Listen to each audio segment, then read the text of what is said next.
Generalinis laidos rėmėjas Vilniaus ginklai.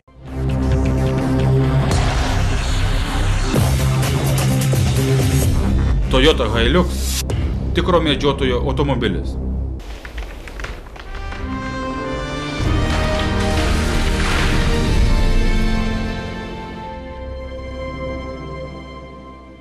Kėbulų remontas, dažymas kameroje, transportavimas. Šiauliuose Vlado Navicko įmonėje paslaugos aukščiausios kokybės. Mėsos meistrai – pagaminta žinovų.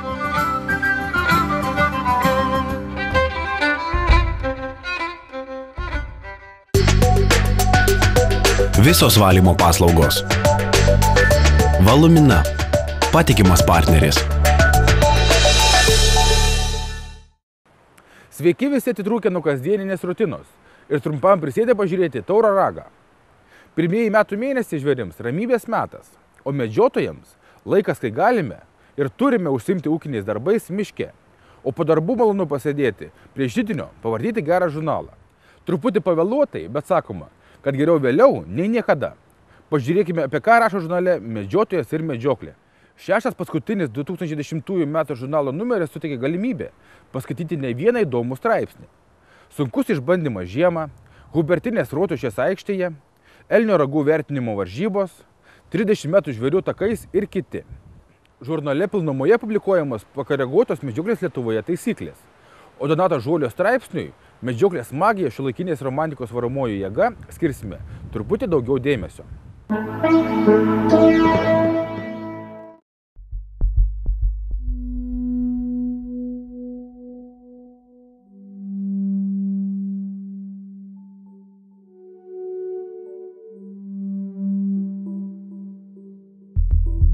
Medžiotojo sukurtas pagarbus požiūris į gamtos reiškinius visais laikais taurino žmogaus mąstymą, o svarbiausia – ugdė ir jo paties dvasingumą. Juk tik dvasingas žmogus galėjo pastebėti ir matyti tą dvasingumo raišką, sklindančią iš kitų gamtos objektų. Šiandien kai kam gal šypsnį kelia senojo Lietuvos kaimo tradicijos, su gausybė pagoniškų prietarų, burtų arba kaip su geranoriška pašaipėlė net patys kaimiečiai sakydavo zababonų. Malonu prisiminti, kaip sodiečiai su begalinė meile puoselėjo šeimos tradicijas, gerbė bendruomenės papročius, palaikė namų dvasingumo aurą. Tai buvo jų kultūros rodiklis, turintis bendrą sąsają su medžioklės aplinka. Kai kas mano, kad tai tik gamtos grožio suvokimas ar žvėries sumedžiojimo faktas.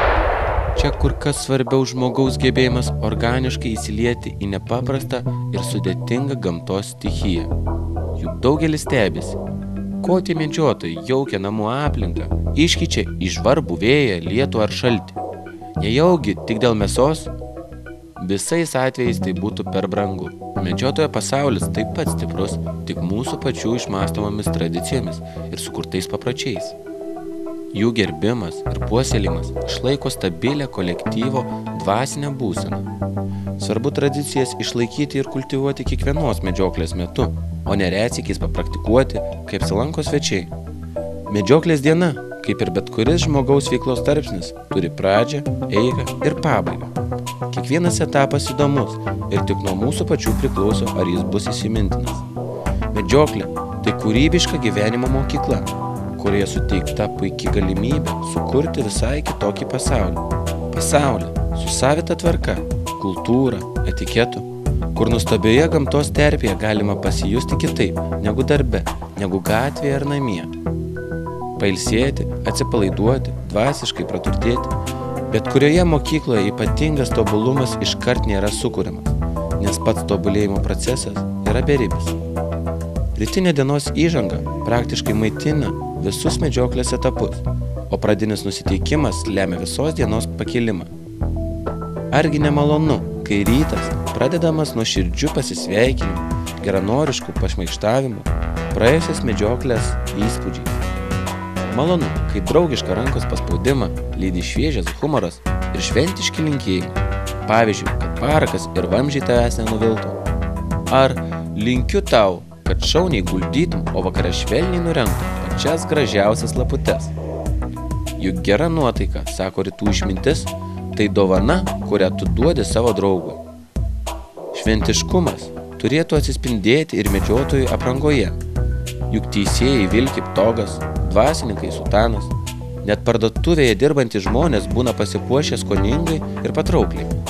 Dabar kiekvienas medžiotojas jau gali išsirinkti aprangą pagal sudėjimą, individualybę ar žinoma piniginės turinį.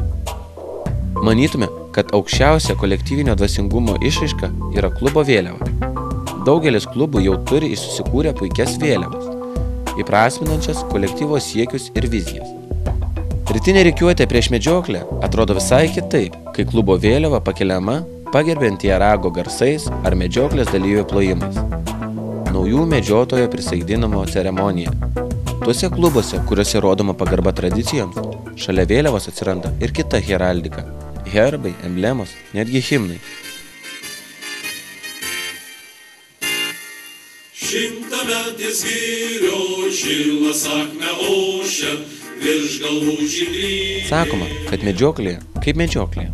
Todėl būtume nenuširdus, teigdami, jog medžioklėje rezultatas neturi reikšmės. Gal laimikis ir nėra pagrindinis tikslas, tačiau neabejotinai svarbus, bet būna ir dar svarbesnių akimirkų. Vargu ar įmanoma objektyviai įvertinti medžiotojo jausmų spektrą, kuriem dovanoja neįtikėtina rudens spalvų ir nuostabių miško garsų fonas, pakaitomis su skardžiais svarovo šūksniais, medžioklės rago signalais ir žinoma ugnies linijoje aidinčiais medžiotojų šūviais. Vakarop, kai rago melodija iškilmingai skelbia medžioklės pabaigą, pradedamas paskutinis, įdomiausias šventės etapas. Medžioklės pabaiga kiekvienam iš mūsų turėtų būti labiausiai įsimintina. Smagiai traška malkos laužuose, nukauti žvėris surikiuoti aikštelėje pagal hierarchinę tvarką, puošiami miško žalumynais, tradicinėmis eglės šakelėmis papuoštos rezultatyvių šūvių autorių skrybėlės. Tokiomis tradicijomis pasiekiamas medžioklės šventiškumas. Utėlės nykstanti rūšis. Gal vertėtų įsteigti jų veisimosi rezervatus? Juokauja Vytautas Ribikauskas, paklausęs apie žaliųjų požiūrį į Lietuvos fauną. Ilgametis miškininkas, medžiotojas, daugelio straipsnių autorius sutiko pasidalinti savo mintimis ir apie kitas šiuolaikinės medžioklės problemas. Nežinau, aš pats daug rašydavau į Lietuvos rytą, Kauno dieną, o paskiau pamažu stūmė, jiem ten gaila mokėti ten kelis litus honorarų. Ar kas, sako, yra pas mus daug korespondentų ir jie turi dirbti, bet kai jie parašo, tai, supranti, nei juoktis, nei verkti. Parašė, kad gulbių šeimyna gausi ten kažkokiam prūdė labai gerai išgyvens, nes prūdė daug varlių ir žuvų. Gulbė jinai tik augaliniu maistu maitinasi. Arba dar parašė vienas veikėjas, kad kodėl stirnos į miestą eina, lenda po mašinom. Tai atseit gegužės mėnesį vyksta pati ruja stirnų, stirninai vaiko ir sugrūda į miestą. Tai vaikus veda gegužį, tai sako ruja. Tai va toks parašymas. Kad būtų šituose laikraščiuose ne vien tenai avarijos, žudimai, vagystės ir ten politika, būtų skyrelis koks normalus, nors savaitinis, kur galėtų parašyti medžiotojai, gamtininkai. Nėra to. Televizija vėl rodo visokios nesąmonės, įsikanda visokias temas, tokias, nežinau, ten šau visokias, kad nėra ką žiūrėti. Tai vadinant Tauro ragas, tai dar Girių horizontai. Bet turėtų daugiau būti, galų gale net ir panoramai galėtų tokius reikalus vieną kitą kartą pristatyti. Žvėrių tai nemažėja. O kodėl žmonės jų nemato, tai čia vėlgi, kas nori mato, kas fotografuoja, kas netingia atsikeltą auštant arba lauk sutemų, O poilsiavietėse jūs atvažiuotumėt vasarą, net ir dabar žiemą, čia Dubravoj mes miške įruošę gražių poilsiaviečių, tai kas ten vyksta? Dainuoja, šaudo iš pistoletų į medžius, triukšmas, muzika, šiukšlinimas, tai kur jūs tą žvėrį pamatys? Didieji dienraščiai, kuriuos žmonės daugiausia skaito, jie šito nespausdina. Jiems reikia sensacijų. O jeigu būtų savaitinė kokia tenai puslapis, kad galėtų medžiotojai, miškininkai parašyti, gal tada žmonės tos informacijos daugiau gautų ir neatrodytų taip jiem. O medžioju aš jau nuo 61. Buvo 16 persiritęs, įstojau į medžiotojus. Net sovietinėje armijoje tarnaudamas dasimušiau. Parašinėjau į tokį laikraštį nabajom pastų ir vis tik tai mane priėmė į medžiotojus.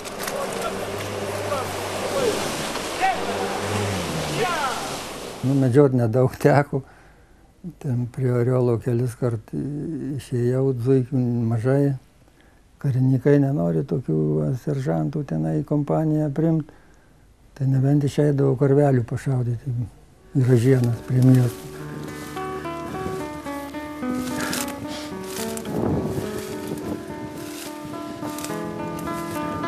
Negi ir mokykla išėjo kurapkos. Trumpam užsukime į reklamą, po kurios tęsime laidą.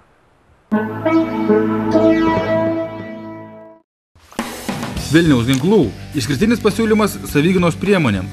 Įsigyjant graižtvinį 6 mm revolverį Alfa, kuriam nereikia leidimo, Vilniaus ginklai, dėklai ir dėtuvio šovinių duoda nemokamai.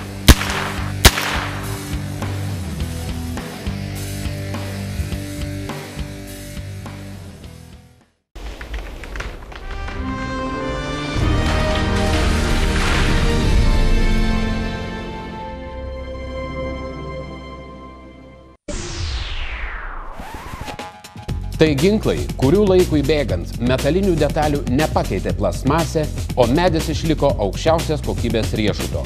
Vamzdis dengtas juodu chromu suteikia šautuvui ypatingą atsparumą drėgmei ir ilgamžiškumą. Laukiame jūsų Vilniaus ginklų parduotuvėje.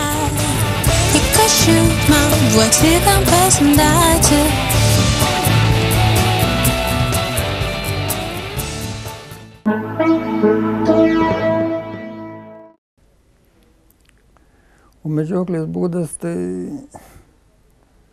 man patinka ramesnis medžioklės. Dabar medžiotojų žurnale ten rašo, kad ten uniformų reikia, ten trimitų, rikiuočių, laužų. Viena kita medžioklė pas mus yra tokia tradicinė medžioklė Dubravos girioj. Tai tvarkoj, bet man tai patinka ramesnis, sakysim, nedideliai grupiai, ten 4, 5, 3 išeit pakurapkaut. Nors vėl čia žmonės sakys, kad ten tokį gražų paukščiuką šaut. Ten šauni, nenušauni. Ar zuikį, vienu žodžiu, tokia, kad gamtoj pasijustum savas, be trimitų.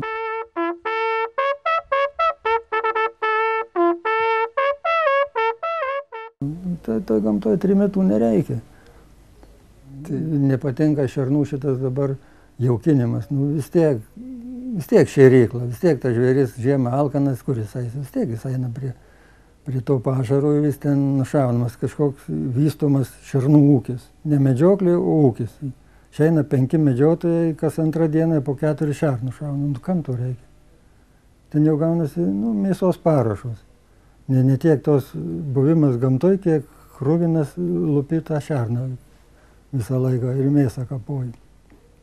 Be to šernai, kada jų 10 kartų dabar yra daug kur daugiau, negu yra mokslininkai paskaičiavę optimalų skaičių. Taigi visi paukščiai, kurie peri ant žemės, tai tervinai, ten jarubės, kurtiniai, tai jie neužaugina jauniklių. Tai šernas jisai dar geriau, kai ta lapė užuodžia, suranda visą šitą lizdus ir jauniklius išgaudo. Tai reiktų turėti saikartį medžiotam. Gal įdomu, kad gauni nušaut kiekvienoj medžioklėje, bet aš tai pirmenybę teikiu visam procesui.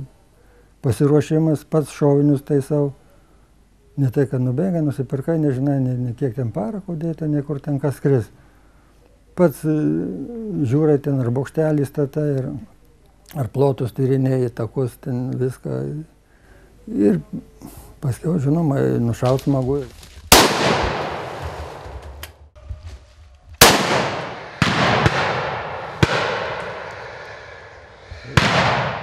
Ir apdorot žvėrieną reikia medžiotojui mokėti, galų gale paruošt žvėrieną reikia mokėti, bet visas procesas. O ne tik, kad nušauna, kitas net neima, ne tos mėsos, nedalyvauja lupime, nušovė ir jam jau visas džiaugsmas. Tai man tokia medžioklė nepatinka. Praktiškai užmiršta smulkiosios medžiojamosios faunos medžioklė. Yra tik pavieniai entuziastai, bebrų jau dabar populiarėja ta medžioklė, bet kas medžioja kiaunes.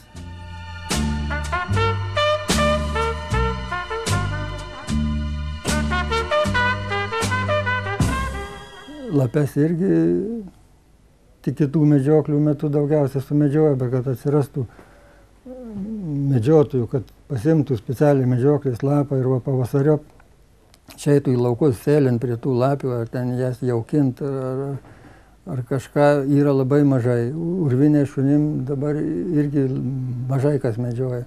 Tai viskas dabar pasikorė yra ant šernų.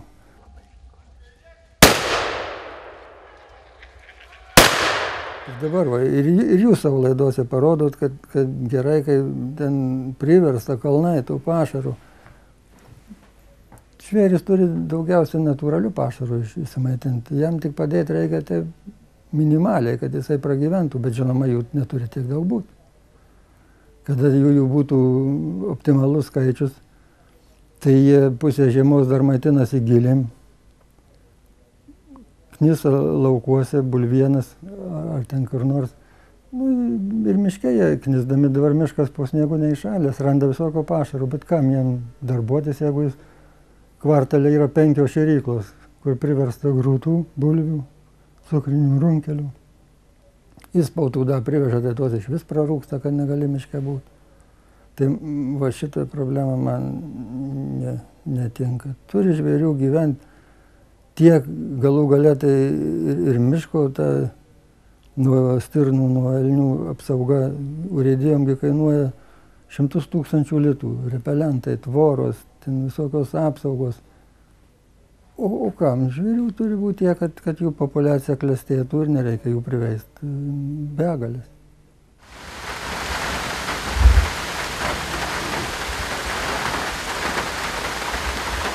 Kaip galvojate apie prožektorių naudojimą?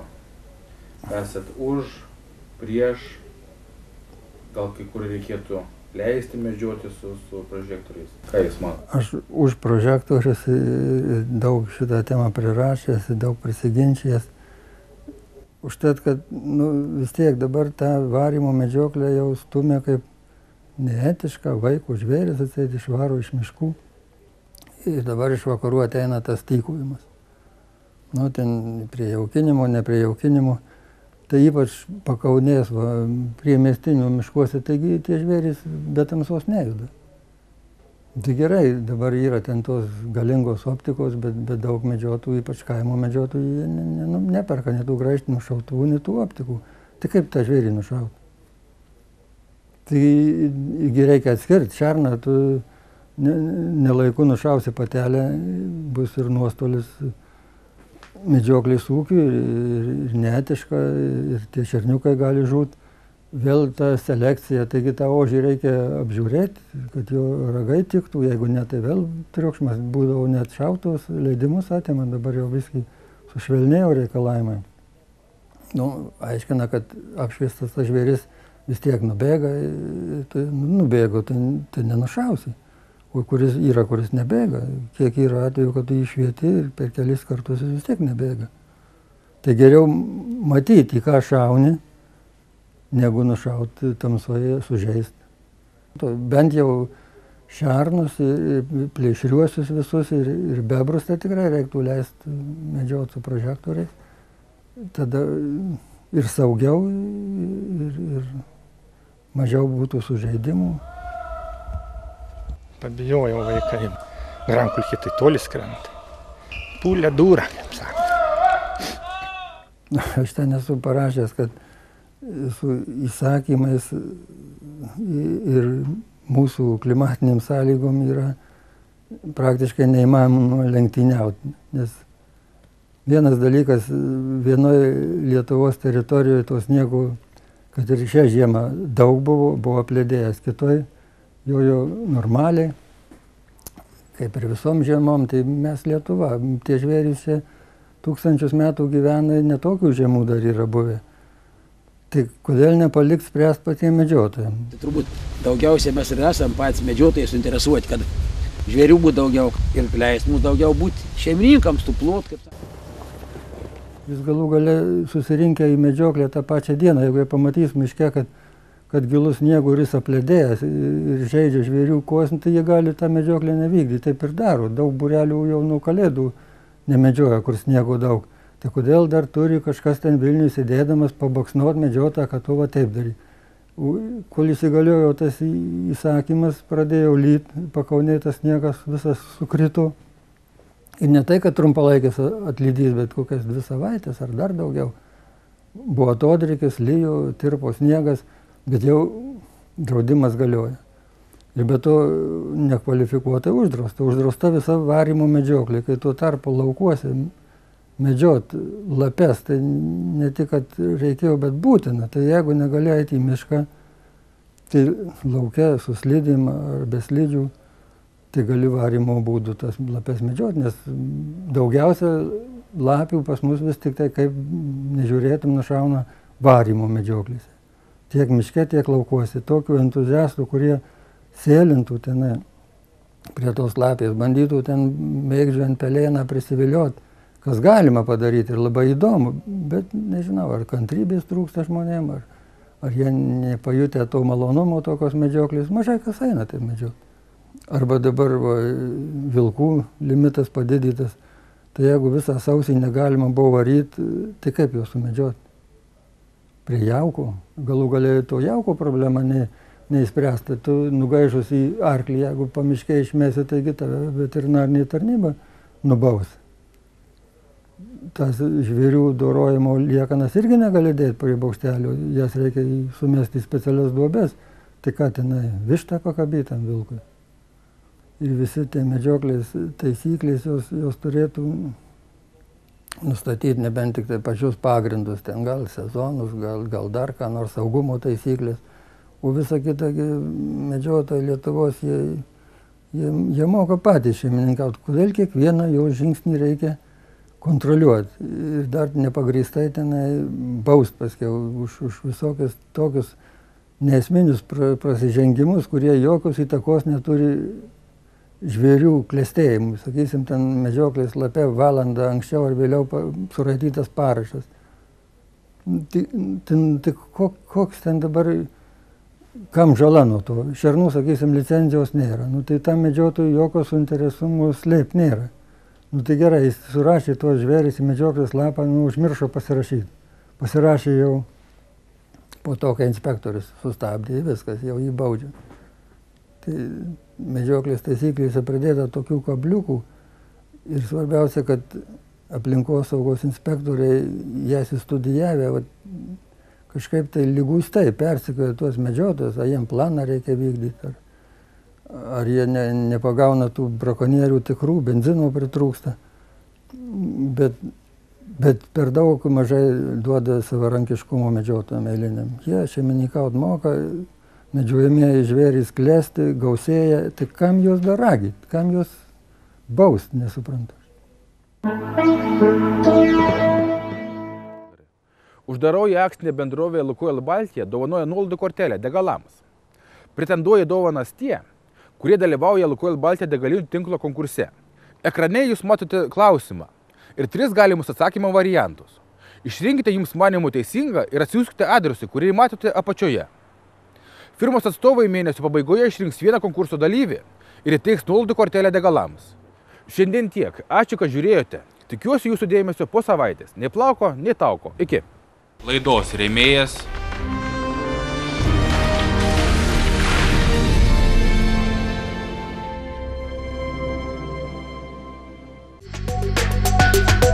Visos valymo paslaugos. Valumina. Patikimas partneris. Kėbulų remontas. Dažymas kameroje. Transportavimas. Šiauliuose Vlado Navicko įmonėje paslaugos aukščiausios kokybės.